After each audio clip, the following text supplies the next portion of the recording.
Mrs. Ciara Smith-Roston, how are you today? Good. How are you? Doing good.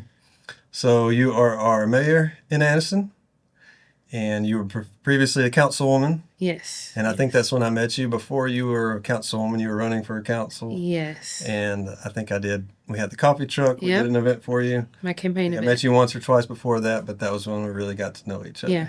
So I'm super proud of you. Thank you. It's been fun to watch your journey so far. And it's really, really fun to think about what's to come. So thank you for being here. We got a lot to talk about. So what I don't know a lot about you is like your upbringing, like where you grew up, how you grew up. I know you went to Anniston High School, but just start.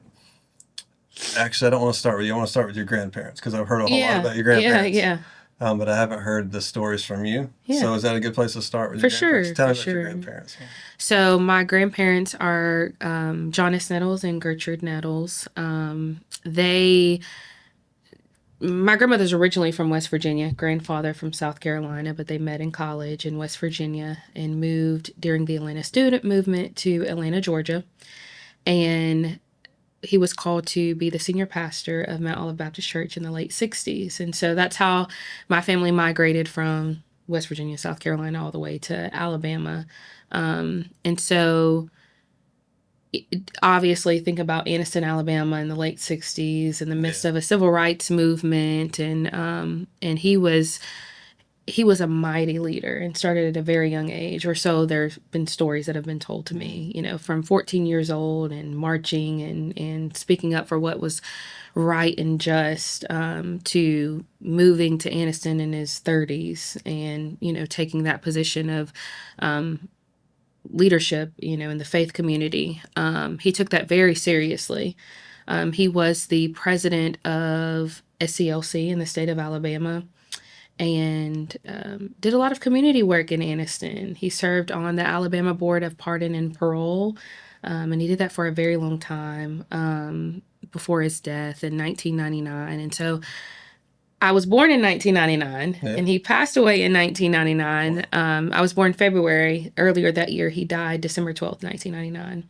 And so I've been told that, we have very similar spirits in that sense. And my grandmother carried that baton for a long time, and we still attended SCLC meetings in 17th Street Baptist Church with Reverend Reynolds, who was the pastor. He was also the pastor who went hand in hand with Pastor Bob McLean at the library in Anniston to integrate it, and they were beaten outside of the library. And so just a lot of history there, a lot of history that I grew up around, equality and addressing injustice. And of course, as a kid, you don't realize how that's shaping your future because you're not really thinking of the importance of it.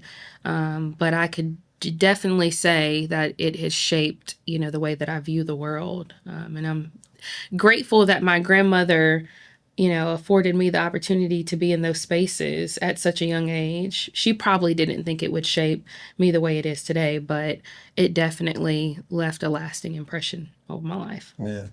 Do you have like a first memory where you remember like that you want to make a difference in the world, where it wasn't just following along with politics or anything like that, but like, hey, this is not right, and because of the way I was raised?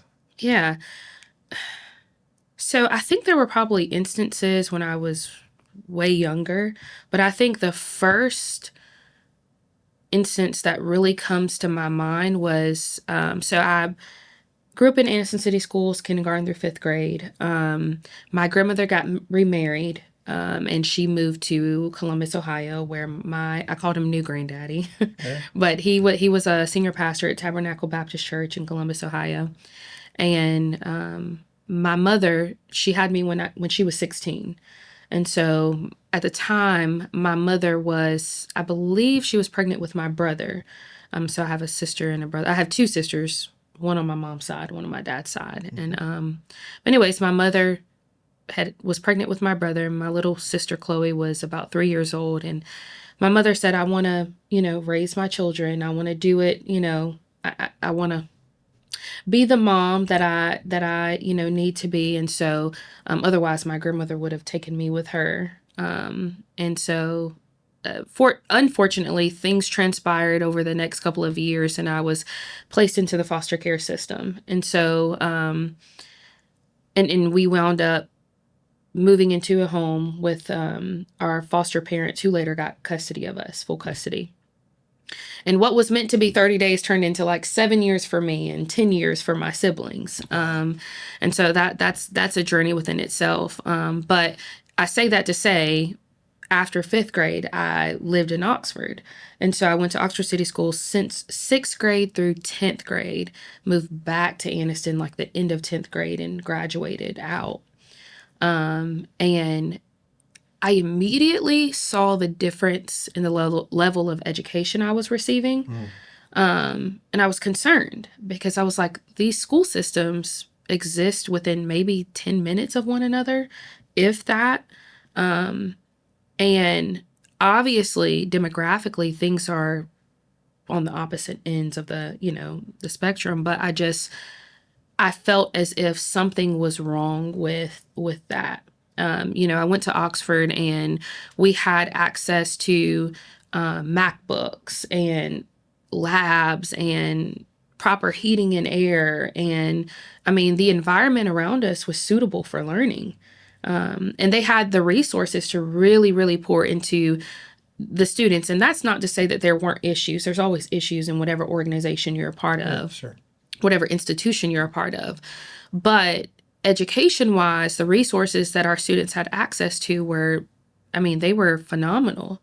And so moving back to Anniston, and, we're having textbooks that are years old. And, at the time we didn't have Chromebooks. I believe Anniston got Chromebooks maybe 2 years after I graduated. And I graduated in 2017. I remember vividly one time we had to leave out of our science classroom because there were mushrooms growing on the wall. Not science experiments. Not a science experiment, not a science experiment. And so, during the hot months, it'd be super hot. During the cold months, it'd be super cold. And it's hard for young people to be able to be in an environment that is not conducive to their learning. And so I don't say this to say that everything about Anniston City Schools was bad at the time, because kindergarten through fifth grade, stellar experience. I mean, my upbringing in elementary school was top notch. I would have not wanted to go anywhere else. I would have, put my children in the school system at that time. But they were light years behind a school system that was just 10 minutes down the road. And that bothered me, because I believe that our kids deserve just as much. And we deserve access to quality resources that allow us to learn and learn freely. And so I started going to council meetings. I started going to school board meetings. I started speaking up to my teachers. I would be in class saying, this is not right. This is not right. And I know my teachers probably still laugh to this day, but from the beginning of time, or beginning of my life, I've always seen myself in those spaces speaking up for those who probably felt like they couldn't. And so I remember one time in particular, I went to a council meeting, and a former city councilor, and I can say this now because he and I had served on the council together, and I think that he's a great man. I think that he may have used the wrong words, but I remember him saying that the schools Anniston City Schools were full of poverty-stricken children and hopelessness. And so for me, it was, how dare you? How dare you when you're not in the classroom, when you've not taken the time to meet these students and see what we are capable of, or the level of obstacles that we face in the classroom, that makes it hard to learn, or the things that we're experiencing when we are at home. You don't just go to a classroom and just learn. That's what would happen in a perfect world, but that's not what our life was like. And so I went to a council meeting to speak up during the public comment section, and I remember saying to the council, as leaders, you guys can do better. You can support us in ways that are tangible, whether it be financially or just show up. show up at our basketball games, show up at our football games, come to the classroom, let us know who you are. At that time, I probably had never seen any elected official in our school system. Maybe one or two every now and then, but that was because I was really into politics and into our local government. But outside of that, there was no true sign of leadership to that level inside of, our school system, or so I felt at the time. And then I turned around after speaking to the council and I said the same thing to the community. You guys have to show it for our kids. You have to show it for us. You have to show it for me. And the saying that it requires a village. I understand that way more now as an adult than I did as a child. It really does. It really does, require a village to raise our children, to expose them to more, to help them expand their horizons. And so in that moment, it was like a call to action, not just to myself, not to the leaders, just to the leaders of the community, but the community as a whole. We all have a part to play in this and we all could do better. And I think at that point, it was almost solidified. It's like I knew at that point what I was supposed to be doing. What age do you think that was? Do you remember? I was about 16, 17 years old. That's awesome. And I actually still have the clipping from Anniston Star. I had this messy bun in my hair, I had jeans on, this green shirt. And I look back at it. That was back when I was just so brave and I don't want to say naive to the world, but the world wasn't, I didn't view it then what I see it as now, because I've had some experiences and some bruises along the way, but I was so fearless, like so fearless. I'm like, we deserve better and you guys can give it to us. I think you're still that way. Yeah, I do feel that way. I do feel that way. Now you've just seen the obstacles, so it's a little less motivating to go after it, but you do great. You mentioned Pastor Bob. So 2 different Pastor Bobs. I always say that Pastor Bob McLean at Living by Faith is my pastor. Yeah. But the story that I was telling you about the library is another Bob McLean. Because he would have to be older. Mm-hmm, yeah. Mm-hmm. Well, your pastor, Pastor Bob McLean, I've known him for years. He probably doesn't remember me. Yeah. But I grew he up probably going does. to a Christian center, which was on Wilmer, down by the Salvation Army Christian Center. And we used to do joint meetings with his church. Yeah. And we would go to his church. They would come to ours. Just awesome people. Yeah. But it made me think of him. Yeah. Yes, I love them so much. Yeah, they're awesome. So I did not know you were in the foster system for a while. I bet that was hard to deal with. I bet that was challenging, even as a kid. Yeah, Were you and your siblings together? Or? We were. Yeah. That was the fortunate thing about this experience. My brother, when we wound up going into the care of our foster parents who later got full custody of us, my brother was like 9 months. My sister was 3 and I was about 9 or 10 years old. I think what was more difficult for me was that I was already of age where I've had a foundation laid for me.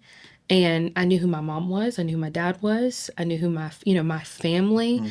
And so my sister and my brother is a baby. So the first 9 years of his life, 10 years of his life was raised by this family, which significantly shaped his experiences. And same with my sister. The next 10 years of her life till she was about 13 shaped her experiences significantly. So we definitely we come from different perspectives on that just because of our ages. But I would say it was difficult for me to navigate because it was so different than how I was raised the first decade of my life. My experiences were vastly different. My childhood was vastly different than what I was exposed to when I, was no longer in the care of my grandmother. Yeah. Yeah, it makes a lot of sense. Your empathy and compassion with people, I'm sure a lot of that comes from that time, and I can see that in you. So that's awesome. So in high school, did you immediately realize the issues, spoke in front of council? Did you automatically know politics is what you wanted to do as you started to get towards graduating high school? Or I wouldn't say I was interested in politics. Like I was 11 years, well, no. Because you could be a pastor as well, because you have that in your history too. So. I definitely don't want to be a pastor, and no shade to all the pastors, but that is a heavy calling. I mean, that is heavy, heavy. And as a leader, you have to learn how to suffer well, and that's something that I've learned. I don't know if it was necessarily politics. I think it was just leadership in general. Yeah. But I love the way that you could shape policy to help people. And I think that was a level of leadership that I wanted to get into, which is what made me study political science when I went to college. But yeah, I think it was just a natural thing. I don't know if I thought so much about it at that age. I do remember, funny enough, I do remember telling one of my predecessors that I was going to run for his seat when I got older. Funny enough, I didn't know that I would run like 3 or 4 years later and then run against him. Yeah. But you know, that's just how God works sometimes. So I think I've always had the intention to come back home and to run for office because Anniston is just so near and dear to my heart. And I believe that change starts with people who have lived experiences in this space. And so, yes and no. It's like I did want to get into politics, but I don't know if that was like fully the plan. Yeah. So when you left high school, did you go straight into college? Or I did. Let me ask you this. I know you also had a ton of people in Anniston area that rallied behind you and supported you even through college and stuff. Yeah, yeah. Who were some of those people in Anniston and what kind of impact did they have on you? So, and when I say these people, there's no specific order. I know there's a ton of them and you can't remember all of them. So yeah, but I want to say, so Deborah Foster, I call her my aunt. She has been a constant in my life since I was born, literally. And if I could identify a mentor, it would be her on a personal and professional level. You know, how to carry myself like a young lady, how to deal with the political, the politrics of it all, how to network, how to fellowship, how to build relationships, when to be quiet and when to speak. And then also on a personal level, that's my girl. I love her so much. And we have that familial relationship. And so I would say she has been such a constant. And anytime I told her I was going to do something, it's never been are you sure? Or maybe you should wait. Or it's always been, okay, and I'm going to help you figure out how we're going to get it done. I mean, from my wedding to running for office, you know, to anything in my life, she has just always been a constant. I have my, I like to call them I feel bad for saying this. I call them they don't know that I call them this, but I call them the old lady gang. Yeah. They're not old. They're not. They're older than me, though. Yeah. But I think of people like Millie Harris, Ellen Bass, Jean Hollingsworth, Joanne Pope, Ridgely Smith, women Linda Jenkins. I mean, women who, when I tell you, like, those women have been so supportive to me, so supportive. They have encouraged me. If I say that, hey, I just need to talk, you know, I just need some space to feel heard. They're there, you know, we'll go to Millie's house and have some cheese and some crackers and laugh and talk about all types of things. And I enjoy that. Vicki Floyd with the Legacy Club, also a constant since I was like 15 years old. She always put me up on the stage with the Legacy Club. At the time, we were building out different parts of the organization, like Georgia, Gadsden, Mississippi. I think it was Mississippi, but we were branching out outside of Calhoun County, and we would travel everywhere with her, and she would make me speak all the time. And I say make like it was forced, but it really wasn't. But we had really good conversations. And she's also one of those people that I could go to and say, hey, this is what's going on, and I just need some sound advice. And she's been that way for the past 10 years of my life. Yeah. Public speaking, that's huge. That's one of the biggest skill sets you can. And the Legacy Club built me for that. Yeah. Outside of growing up in a Southern Baptist church, a Southern Baptist church, where my grandfather was the pastor for nearly 30 years, and being forced to do speeches all the time and quoting scripture and praise dancing. And, those are the things that I was exposed to, which I'm grateful for. I'm so grateful for all those experiences in my upbringing. I would definitely say the Legacy Club kind of reinforced that for me. Yeah. Awesome. And Pastor Bob and Jackie McLean, my spiritual, even when I was not a member of their church, they've always been just spiritual advisors for me and spiritual parents. And they're so non-judgmental, but they can correct you with love. And because I honor them and their wisdom, like I receive it in love. And so I know I'm missing people. Yeah. Sure. But those are the people that just like jumped in my head. I was just curious, especially the ones in the area, in the Anniston area, that have been rallied behind you and been cheerleaders. It's been really cool to watch that community. That's behind you no matter what. If you decided to resign tomorrow, they would still be behind you. Yes. That's really awesome. Yes. So you graduated high school. You went straight to college. Mm-hmm. You went to Spelman first? Spelman College. What was that like? The greatest institution in the land. There is no other institution that is better than Spelman College. I will argue anyone down about it. It was an amazing experience. So Spelman is a HBCU. It's the number one HBCU. I like to tell people that. Number one. But it's an all-women's college. And so, and it was almost like every woman there were like the valedictorian, the SGA president, the creme de la creme in their respective, homes. And so I was in a space where I really was surrounded by nothing but excellence. And empowered me in so many ways, because we would be sitting in the classroom and I would just be like in awe of the conversations that were being had that I could really learn from. And I think for the first time in my life, I felt seen in a way where I was like thankful for who I was, but also super excited for who I was becoming at Spelman. And I think Spelman also affirmed what I already knew about myself leadership-wise. I think I just needed to cultivate what that looked like while I was there. And so I had internships and met so many people, made so many connections. And from there, it was just like, it all makes sense.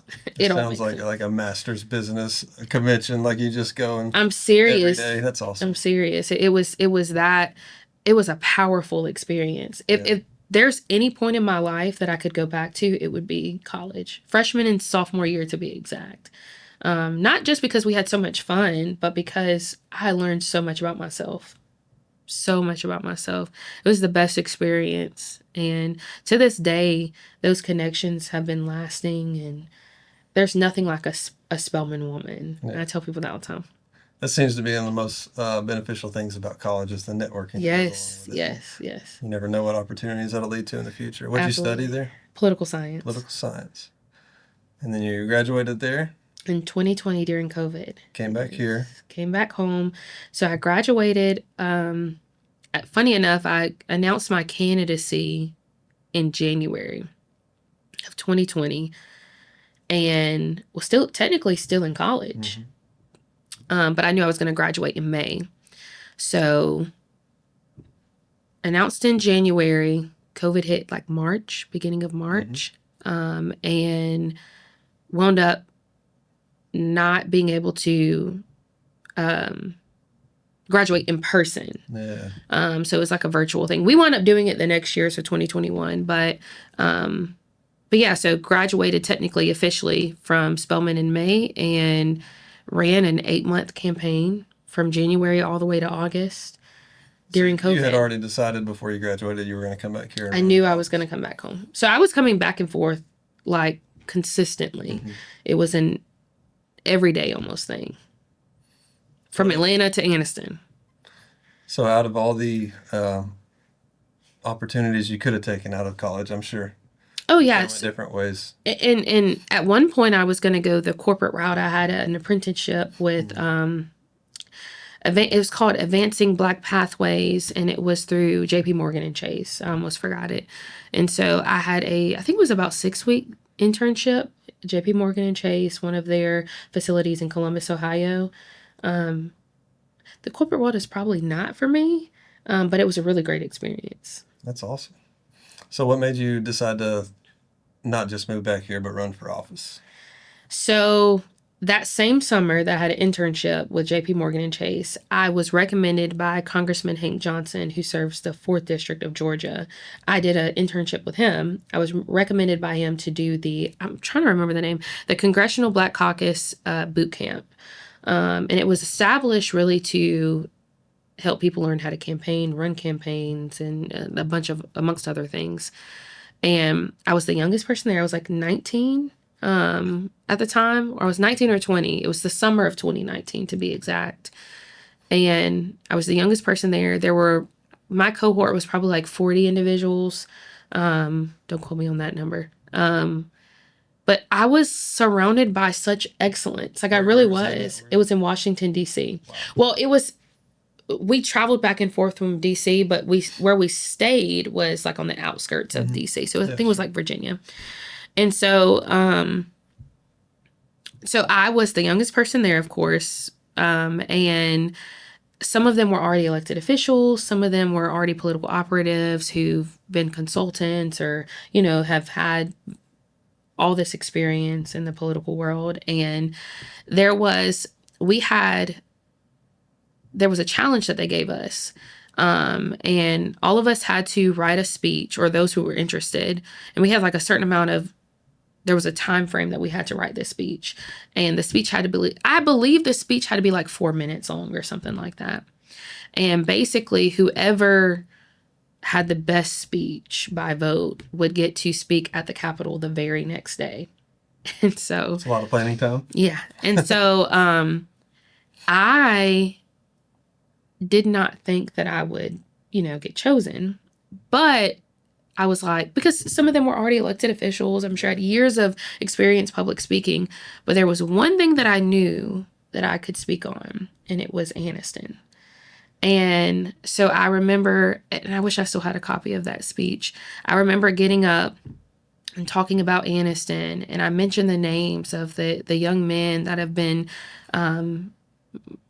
murdered senselessly due to, gun violence in the city of Anniston, and some of them being my classmates and some of them being my age or even younger than me. And just really the overall culture of Anniston and the vision that I had for its future. And I got a standing ovation after that. And I was afforded the opportunity to speak at the Capitol the very next day.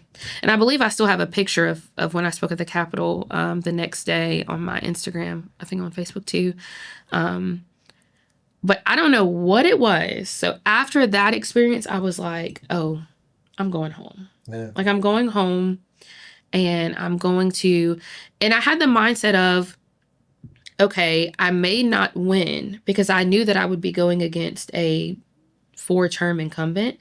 But I'm going to give it a try. And at least, my running will shake some things up. It will make people know that young people actually do care and that we care about the future that we're going to inherit. And it matters to us what happens with it. And so that was the initial goal. When I won, I was like, okay, well, here we are. And that, changed drastically over the last 5 years and in year 6 now. But how old were you when you ran for council? I was 20 when I announced. I turned 21 the very next month. So I became the city councilor when I was 21. Yeah, that's awesome. And that's when I met you. About that time. Yes. I think I knew of you before then. Yeah. But we actually met then, and we did an event for you at Zen Park, which was fun. I remember that.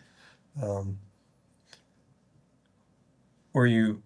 I think you already did. You say you didn't know if you would win or not, but how did you feel internally? Did you? So I didn't know that I was going to win until, I didn't have an indicator that I would win until the general election was over and I was in a runoff with the incumbent.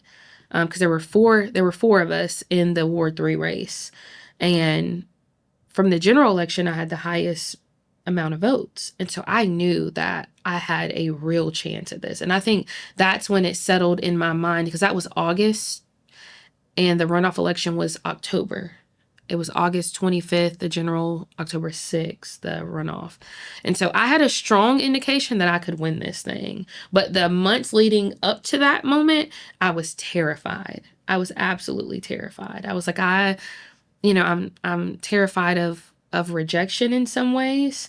I think I was terrified of what it meant for me, that if I jumped out on faith, doing this, what would be how would I pivot?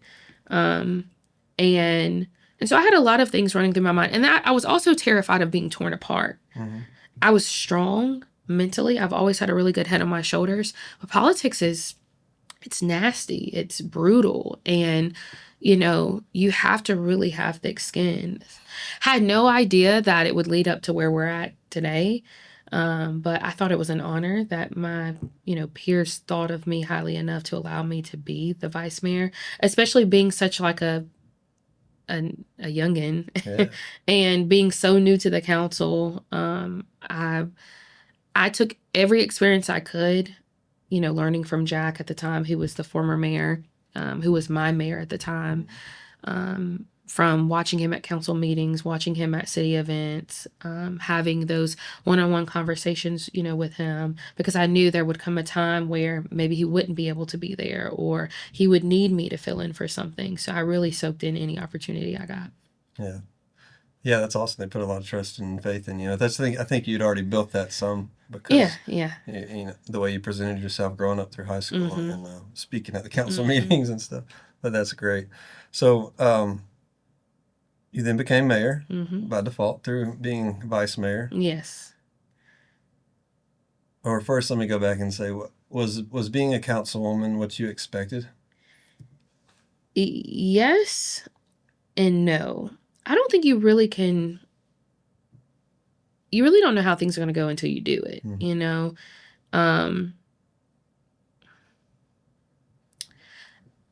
I feel like I grew a lot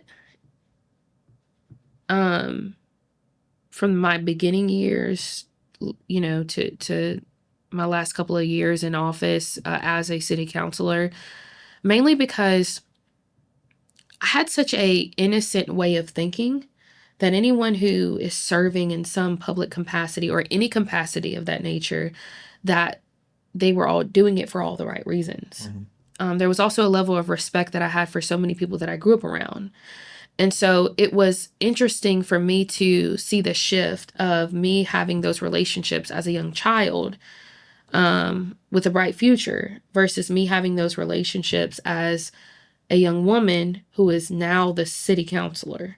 And so that was a hard shift that I had to navigate because I could no longer see people from the lens that I once did. And I've also learned that everyone has faults and everyone lives in a glass house and everyone has experienced something. And so while I don't think like city council wise, I found it to be challenging to debate policy or to create policy. I think more socially for me, there was a strong learning curve. Like it was significant because I had to take away everything that I once knew, throw it in the trash, and learn all these new things. Yeah. So you did that for how many years before the transition? I guess 3 years? 5 years. 5 years. They extended the term. Yeah, they extended the term to offset the presidential election. And so then Mayor Draper resigned? Yes, in May of 25. And I almost said 26. By default became mayor from vice mayor? Yes. At 26? Mm-hmm. Was that a surprise to you? So it was. So funny enough, and I feel like I have to say this story because I think that everyone thought it was calculated and it genuinely wasn't. And I know Mayor Draper wouldn't mind me saying this. He had been having some health issues for quite some time. Yeah. And that was at least 2 or 3 years. And he was extended another year. Yes. And so it was the week before we all found out he had sent myself and the interim city manager at the time a text saying that he was not feeling well and asked me to take care of the council meeting. Of course I did. Well, I knew that Thursday we had the Chief Ladaga Trail ribbon cutting, which was his baby. You know, like that's something he had worked really hard on. And funny enough, I had voted no on that. So, and I had my own reasons. No, And so I filled in on Tuesday as the vice mayor would. And then on Thursday, he told me he could not make the ribbon cutting. And I was like, okay, you know, something's not right, because Jack is not a quitter. No. He is a very selfless man. And I knew that if he could, he would have shown up. Yeah, for sure. And so I knew then, you know, something probably wasn't 100% okay. I think he either called me or sent me a text. He said he would call me on Monday. And he called me on Monday, and one of the first things that came out of his mouth was, I'm resigning. We talked about, you know, because we were 3 months out from an election, and I was terrified of what that would look like. Would people think it was staged? Would they think it was, you know, all these things? And Jack was like, I could really care less about what people think. I've got to do this. And he did it for all the right reasons. And so I respected him and supported him for it. For me, it left so many questions in my head about, again, what would people think? Is this something I can handle? We wound up getting an opinion from legislative review from Montgomery on what were the next steps that we needed to take. And the vice mayor could assume the role, or we could appoint someone. Didn't make quite sense to appoint someone, considering I'd been the vice mayor for such a time as this, literally. And also, it was an opportunity that I feel like was necessary. Not just, I don't even think it was about proving to other people that I could do the job, but proving to myself that I could do the job, that I could handle it. And so it was kind of like this nice little 3-month, you know, trial run. Yeah. And it was probably the most productive 3 months I've had in my life in quite some time. Because I felt like I had to prove something. I had something to prove. Again, not just to other people, but to myself. And so, I think it was like early May, all the way until August. And thankfully, thank you, Jesus, I didn't have to go through a runoff, and I was elected outright. Thank God. When he called you and told you that he was resigning, where were you at? I may have been on break at work. Did you go back to work, or did you take the rest of the day off? Well, I was in such shock. Yeah. I was in such shock at the time that I don't even know if it really registered to me what was going on. I think I probably didn't think too much about it until I got home. And then I was like, oh, this is really happening. Yeah. You know, this is really, and then of course you have your phone calls with city attorney, phone calls with other city councilors. And at the time, we were really the only ones that knew. I know that the interim city manager at the time knew, and maybe a couple city employees, but we didn't know what direction. We finally knew exactly what we were supposed to do that Wednesday. It became public on Thursday that he resigned. And then on that Friday, it became public that I was going to assume the role of mayor. That all happened within 1 week. My life completely changed in 1 week. I mean, I thought being the vice mayor and the city councilor was one thing, but when I assumed the role of mayor, it was like a different level of responsibility, one that I take seriously, but I could see how it could feel heavy. Yeah, for sure. And you were still working a full-time job, which I think, so by law, I could have maintained the job. You can have an office of profit and you can be a regular employee. And so it was impossible though. Yeah. It was, that Friday, when it was all it became public, that Monday I returned to work. And, you know, because I worked at another municipal government, I had to keep everything separate. It was impossible. Yeah.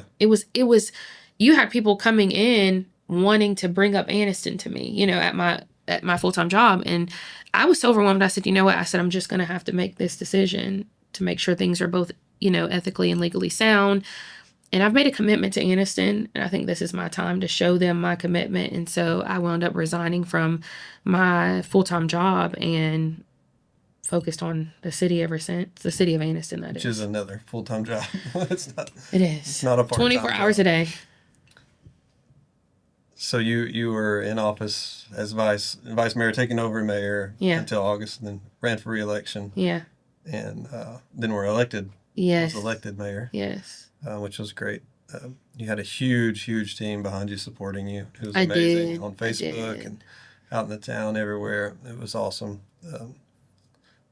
When did you get married? Because you got married in there somewhere, right? Everything happened. And I don't think anybody knew you were getting married, or it's just I really try to maintain private personal life.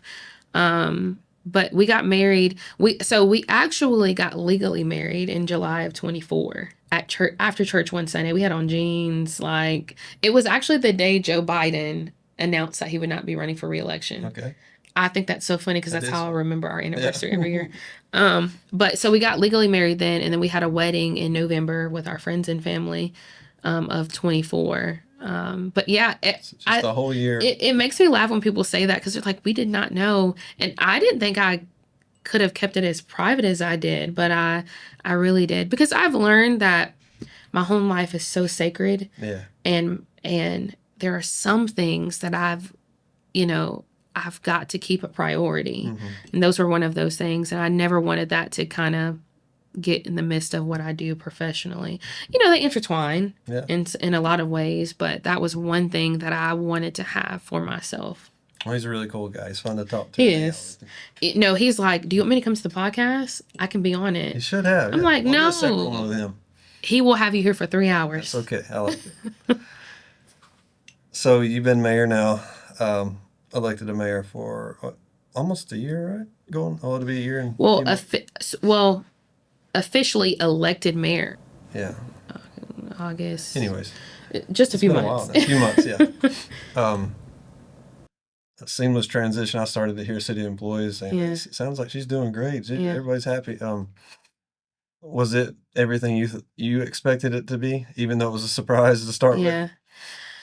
It was challenging. Yeah. I would say from May all the way until October of 25, it was constant anxiety. I have to be as transparent as possible. I think I lived in a state of constant anxiety. My husband will tell you I was probably on edge. Publicly, people probably couldn't tell because I've learned to mask that in some spaces and take care of my duties and my responsibilities as I should. But I think I was so overwhelmed with the unknown. Mm-hmm. And so it took a lot of trusting God. It really did. And okay, Ciara, you're doing the right thing. This will shape out the way it needs to. God's going to put the right people in the right place.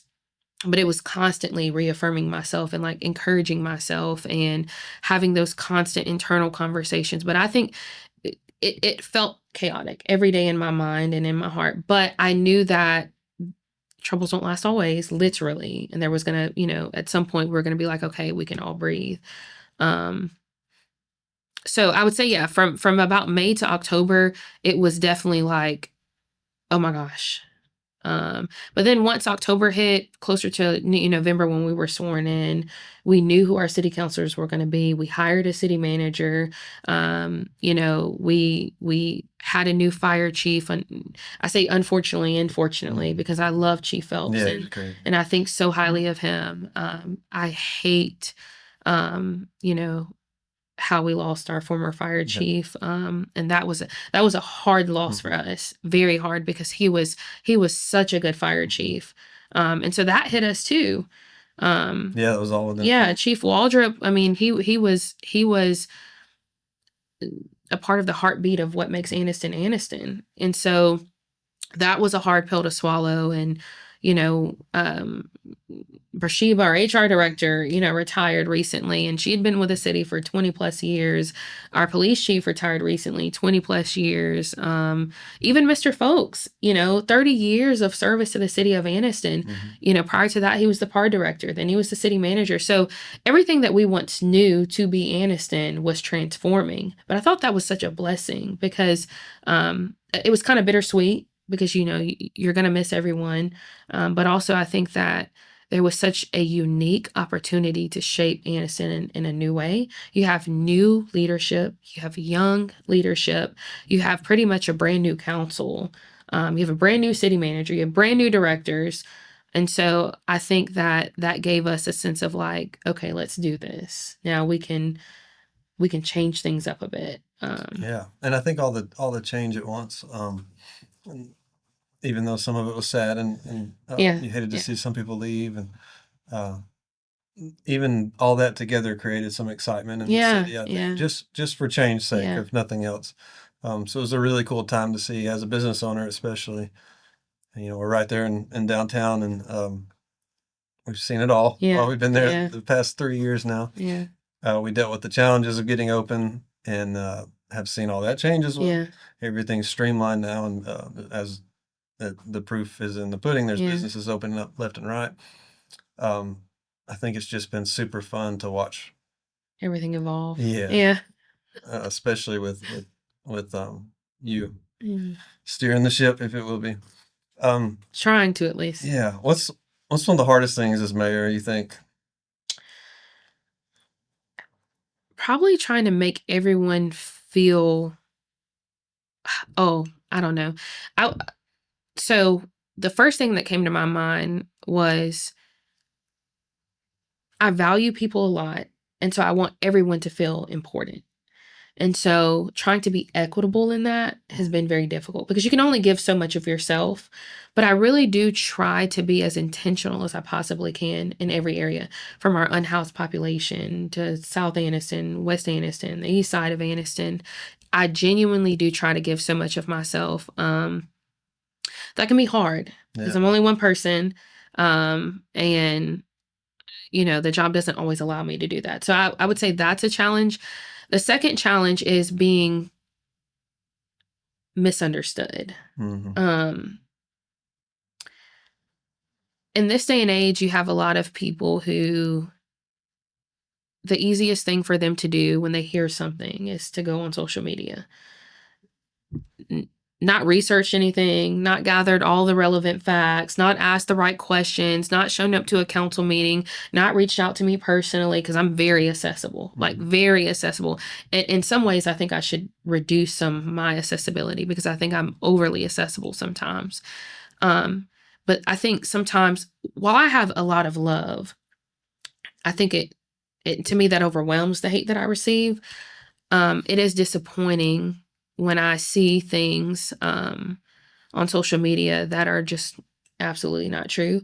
And I think that's been somewhat difficult. I have really thick skin and I've Yeah. really learned to, you know, let things roll off my shoulder. But, you know, being anointed or being called for something does not erase my humanity. And I'm quoting a pastor who said that to me recently, Mhm. that I'm still human and I still feel and I still think. And so that does, because it's like the information is at your disposal. You know, it's here, and yet you still desire to make up things. You know, so that's been a challenge, and that's not just with me. That's across the United States. That's across the Yeah. world. Because we're in this day and age where it's just so easy to type something and spread, and misinformation spreads easier than anything. Like, oh my gosh, I can go on Facebook and say the sky is red, and genuinely people would be on there arguing about it. Yeah. I'm No, serious. no, I'm seeing. Social media is so divisive. It's like we can all see the same thing. We can witness the same exact thing, but everyone is leaving with different, you know, perspectives. So that's kind of been difficult to navigate, but I think I'm learning, and I think it gets easier as you grow, but I don't know if it'll ever just be like okay to me, I guess you can say. Yeah, I mean, Because I wouldn't do it to anybody else. I don't think you'd want to grow that thick skin where Yeah. it just Yeah. none of it bothers you at all. Yeah. What would you say so far is the best thing about being mayor? I would say actively seeing the changes. It's so rewarding knowing that you're able to provide a better quality of life for people. We're not where we need to be, but we're not where we once were. And I think we have some pretty big things that are coming up that I think are going to make so many people proud. And it, you have to maintain a level of confidentiality, which I do really well with, but I'm so excited. Like, I'm genuinely excited for the future of Anniston as it relates to healthcare, as it relates to infrastructure, as it relates to economic development, even as it relates to our school system. Mm-hmm. I think that we have so many amazing things coming forth that, when I decide to step away from leadership in Anniston, I can say, this is what we did. And this is how we change people's lives. And I think that's the whole point of it all. So I think that's what I'm most excited about right now. Mm-hmm. And Anniston has, it's a different place than it was. Like, well, you said when you were in high school, Yeah. you had even friends in school that had Yeah. been murdered. Yeah. And it was a lot rougher in 2015 through 17. Yes. Yes. That was before we moved to South America for a while, but before Yeah. that, we lived in Anniston, and it's different now than it was then. And unfortunately, that stigma stayed with it for Yeah. longer than it should have. Yeah. And there's a lot of negativity we all hear about Anniston. But just the other day, I was with United Way. We got to tour in one day probably 10 different nonprofits, the majority of them in Anniston. Mhm. I think only 2 were not in Anniston. But we went from nonprofit to nonprofit that are doing just amazing things in our city. There's resources Yes. everywhere. If you're struggling with anything, there's people there to help you with love and compassion. There's programs to get you in housing. There's programs to get you Yep. safe from domestic violence. There's programs for children that need help. And it's all in Anniston. The Yeah. majority of it's in Yeah. Anniston. That's got to feel, even all the negativity you hear about the city, knowing that that's there, that's got to feel good to be a mayor where all that's going on. Oh, and yeah. seeing the change start to happen. And that's not to say it doesn't come with challenges, because you have to deal with the effects of the fact that there are so many resources here. But I think Anniston should be proud that we genuinely live by the principle of helping and loving our neighbor. We genuinely do. And we may not be, the best of the best. We are in my eyes. But Anniston has a reputation of being willing to lend a helping hand. And I think that's something we should be proud of. Yeah, it's been so cool. Even with it's no secret that there's a homelessness problem in Yeah, Anniston. yeah. There's a shelter now, which is great. Yeah. A lot of those people won't stay in the shelter. Yeah. But even to see the compassion grow for those people. Yeah. Also, resources grow for those people. Yeah. If they really want help, there's help there. Yeah. Yeah. And you guys have worked really hard to help Yeah. see that happen and make that happen. So that's really cool. As a business owner who's the first couple of years we were open, it was my biggest stress. Yeah. Was dealing with people having mental problems. Yeah. Or drugs. Yeah. We don't have to deal with that anymore as much. I've maybe had 2 instances the last probably year compared to many before. So there is a change happening. And there's a balancing act with that. When we decided to invest into Martha's Hope, it was with the intent, and it is still the intent. And I know this is also the intent of, the officials at Martha's Hope and even United Way, to help people get from point A to point B. Yeah. You're dealing with a lot of people who are struggling with substance abuse disorders, who are suffering from chronic homelessness, mental health issues, which is a epidemic across this entire nation, Yeah. And so the balance of offering those resources, providing quality care, but also knowing that there are some challenges that come from that. And, I'll give a prime example, and I've been pretty open with this and have great relationships with our local nonprofits, because you invest in a shelter here, which I really don't like that term. I would love to see it as a transitioning center. Which is what it's meant to be. It's an It's emergency what shelter. it's meant to be. Yeah. You have. I forgot where I was with that. I just had a whole brain moment. Yeah, getting people from point A to point B. Yeah. So so you're balancing the transitioning center, the shelter, and when we invested into this, it was with the idea that we're going to be able to get people from point A to point B. What I don't think that we accounted for, and maybe that was just being slightly naive, was when you create something, people come. Mm-hmm. And so trying to deal with capacity, of that, the influx of individuals that are coming in who need help. They need help. And our job is here to help them, but it does put a strain on our resources, our law enforcement, even resources that we have available. And so trying to figure out a balance between the two has been difficult. And I know other cities that provide these resources are kind of struggling with the same thing. It's national. So so I don't know if we have, obviously there's no one size fit all approach to this. And I don't know if we even have a real answer to this, but I know that we have nonprofits and leadership within the city that are committed to addressing the concerns of people who are not a part of the unhoused community, whether that be business owners or families who want to enjoy public amenities, but also making sure that we're being compassionate to our neighbors and those that may be struggling. Because everyone has a story. Yeah. And it's easy to say, well, just go get a job. Or it's easy to say, well, they can go get help because help's there. But as someone who has family members that have experienced or are in active addiction or recovering addicts or have been homeless or maybe struggling with mental health issues, it's not always easy to say, nor is it easy to do. So I think I just have a different level of compassion for them because I know that one wrong thing, it could have been me. Yeah, and with my experiences in my childhood, it statistically probably should have been me, And so for me, sometimes it's all about opportunity. What opportunity can we give them to change their lives? And the reality of it is some people don't want to change. That's true. So balancing that too is difficult. But it is. It's one of the hardest jobs that you have, I think, as a mayor. So I feel like we're so blessed and lucky to have you in Anniston.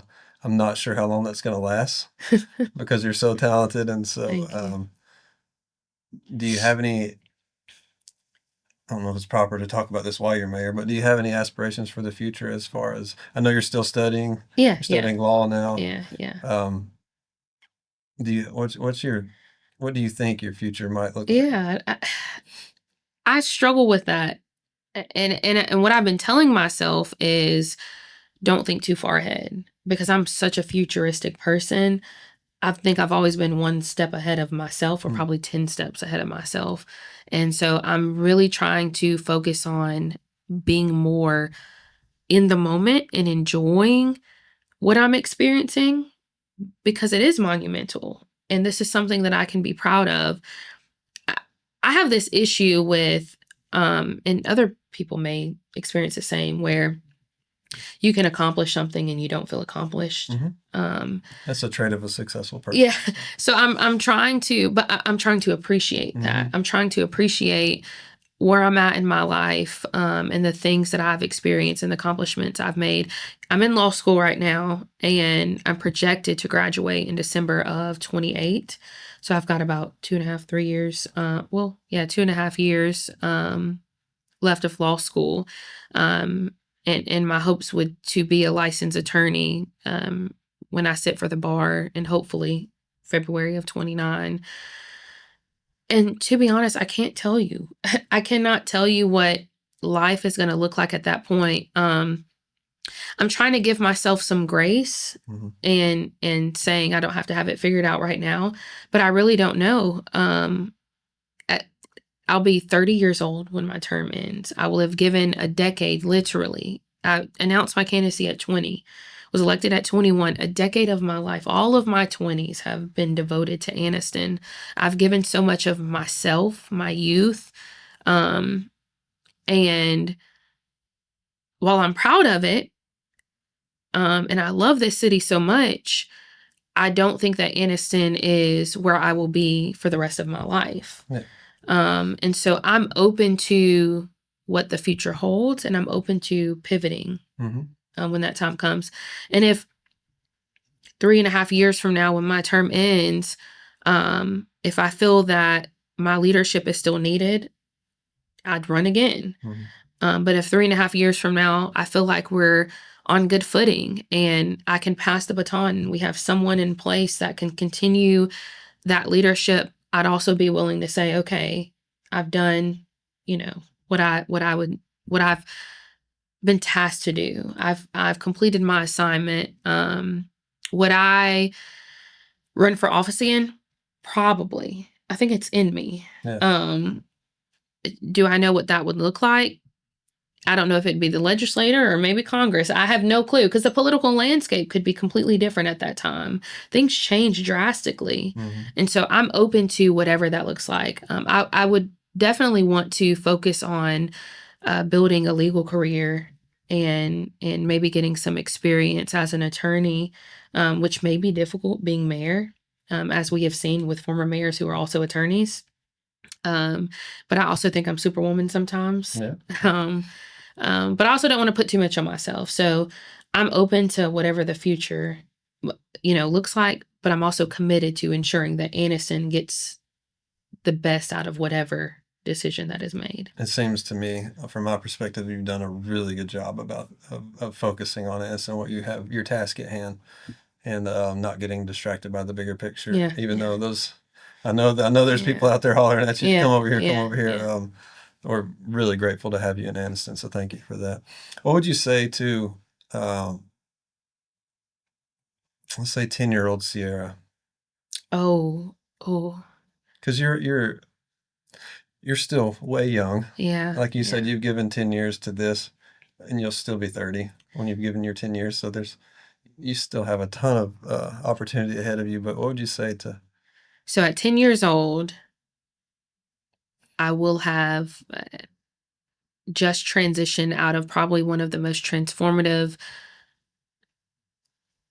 and traumatic situations of my life. At 9, I lived in the Salvation Army. We moved to Heflin for a very short time. And that is when I went into the foster care system. And I think I celebrated my 10th birthday with my foster family, who, again, had custody of me. So if I could go back to that Ciara, it would probably be, it gets better. Like, it gets better. And it's not as painful as it seems. And I think that everything happens for a reason. I look back at the things I experienced, why I feel like it was unfair for a child. I think that if I had not had those experiences, I would not be who I am today. 100%. Like, I would not be as compassionate, as empathetic, as understanding, as willing to be a public servant. All those things were necessary. They were. Yeah. Do you think that's where a lot of your drive and motivation comes from? Some of that? Yes. Yeah, for sure. For sure. On a scale of 1 to 10, where would you put yourself as far as where are you at where do you feel like you're called to? Or are you walking into what you feel like you're called to do on a scale of 1 to 10? 10. 10. For sure. For Where sure. you're supposed to be. 100%. There was probably one point in my life where I was trying to figure out whether I was going to run for mayor or another position because I was being pulled in different areas. And I was genuinely like, to me, it was a win-win. I could really produce change in Anniston either direction. But my focus was not about a higher title or a position. I was more so focused on how can I make a direct impact into the lives of the people in Anniston in a way that's fulfilling to me, in a way that I feel like this is rewarding. No matter how painful it may be, how challenging it may be, how frustrated I feel sometimes, what is going to be like where am I called to the most, and where I can make the greatest impact. And when I tell you I prayed and prayed for like a year straight, an entire year straight, I prayed and prayed and prayed and prayed. And I stopped asking people their opinions. I stopped, you know, outside of my husband, I just stopped really talking about it. Um, and I just asked God to kind of help me figure things out. And in some odd way, he did. And I don't know if I can identify like the exact moment where it was like, okay, this is what you're supposed to be doing. I don't know if there was an exact moment. But every day that I'm in this position, even when I feel daunted by it, um, like I know that this is what I'm supposed to be doing. And I think that's why God has given me so much strength to handle what I deal with on a daily basis. I'm young, I'm a woman of color at that. And I am faced with a lot of things that my predecessors did not have to endure. Mm-hmm. I remember specifically when I was running for office, I had a campaign page, and you can do advertisements, political campaign advertisements, and so my reach was significant in the southern part of the United States. So people from Arkansas and Mississippi and Georgia and Louisiana, just like random, people were commenting on my stuff, and the hate, it was like insane.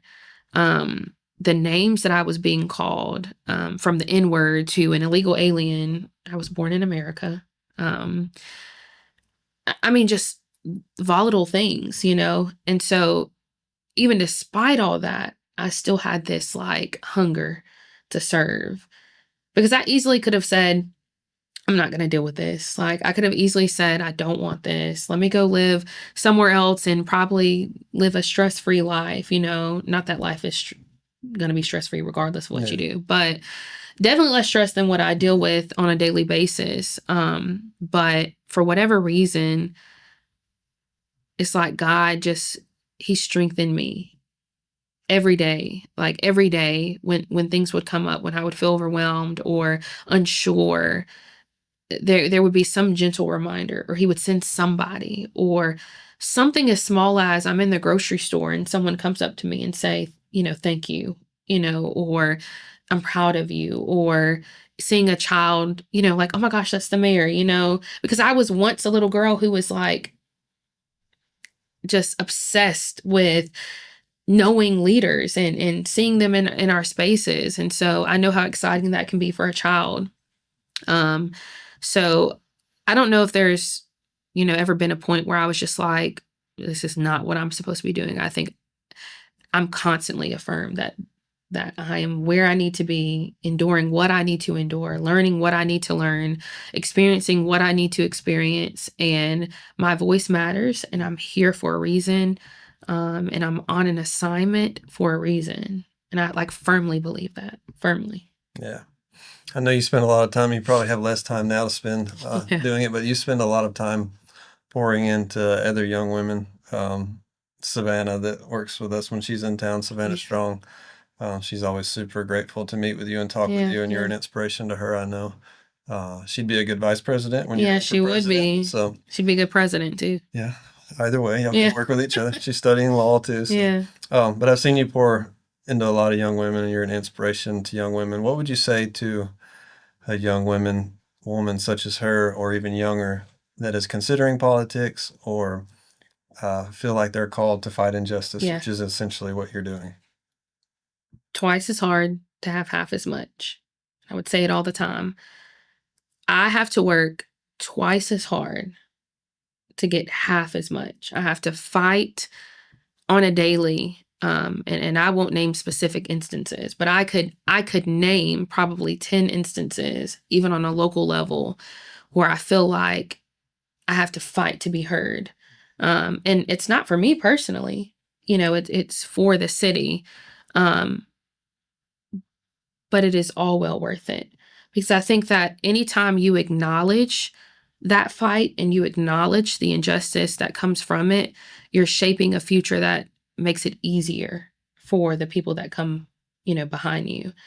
And times have changed significantly. And I would say, in some respects, in a positive direction. The things that my grandmother faced, or even Deborah Foster, as the first African American, female to serve on Anniston City Council, the things she faced at that point made it easier for me to serve in this capacity. Even Millie Harris, serving as long as she did for 12 years, there was a fight for her. And so, for me, it's fight on regardless, because there's a little girl 10 years, 15, 20 years down the road, or a young boy who is going to be grateful that you did, that they don't have to fight to the level that you're having to. That's awesome. Well, thank you so much for your time. I know you're busy. You probably got 100 I enjoyed text messages, this. phone calls while we're Who sitting here. cares? Who cares? Again, we're so happy to have you as our mayor. So proud of you. Thank you. You're doing amazing things even at such a young age. You're,